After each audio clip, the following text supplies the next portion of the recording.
Le plan de développement des compétences est un outil stratégique pour les entreprises. Il vous permet de prévoir la montée en compétences de vos collaborateurs. Toutefois, pour le construire, il peut être intéressant d'être accompagné de son comité social et économique.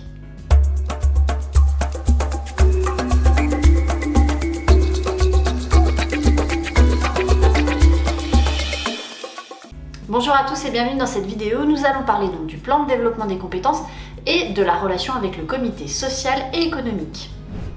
Comme vous le savez, le plan de développement des compétences permet de recenser l'ensemble des actions de formation que vous souhaitez mettre en œuvre pour l'année à venir et les coûts attenants.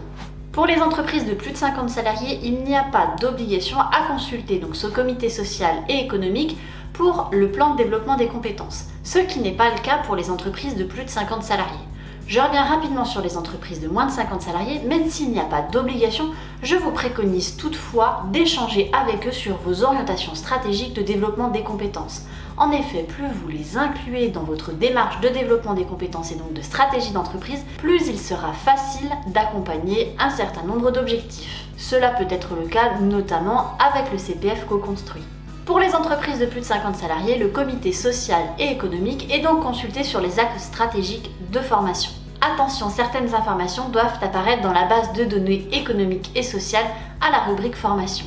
Il s'agit des informations suivantes: les orientations de la formation, les résultats des négociations autour de la formation, le bilan des actions de l'année passée et de l'année en cours, une information sur les typologies de formation que vous mettez en place, c'est-à-dire les formations obligatoires et non obligatoires. S'il s'agit de formations liées donc à la VAE, au bilan de compétences ou une action de formation de développement des compétences, le nombre de salariés ayant eu un abondement au titre du compte personnel de formation, ainsi que la mobilisation des dispositifs de l'alternance, type promotion, reconversion, alternance, la PROA, ou encore le contrat de professionnalisation ou le contrat d'apprentissage.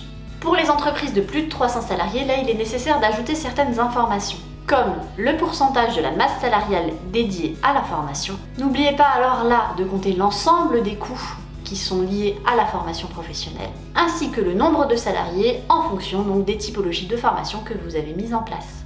Pour les entreprises de plus de 300 salariés, une petite particularité complémentaire, il doit y avoir donc un comité de pilotage de la formation, ou plutôt une commission formation. Cette commission a pour objectif d'accompagner la réflexion autour du développement des compétences de l'organisation. Comme vous pouvez le constater, dans le cadre donc du développement des compétences et donc de la stratégie de l'entreprise, il est essentiel d'avoir un dialogue avec le CSE. N'oublions pas que le CSE représente les salariés de l'organisation. Il est donc essentiel d'instaurer des temps d'échange autour du développement des compétences des collaborateurs. Et comme je vous le disais précédemment, le CSE peut être un vrai levier d'accompagnement d'une stratégie. Par exemple autour du CPF co-construit, ou encore autour de l'alternance ou du développement des compétences grâce à la promotion reconversion alternance. Vous pourriez aussi être amené à réaliser un accord d'entreprise qui vous permette donc d'aller un peu plus loin sur le développement des compétences si cela était nécessaire dans votre stratégie. Prenez le temps de construire votre dialogue avec votre CSE et moi je vous dis à bientôt pour une nouvelle vidéo.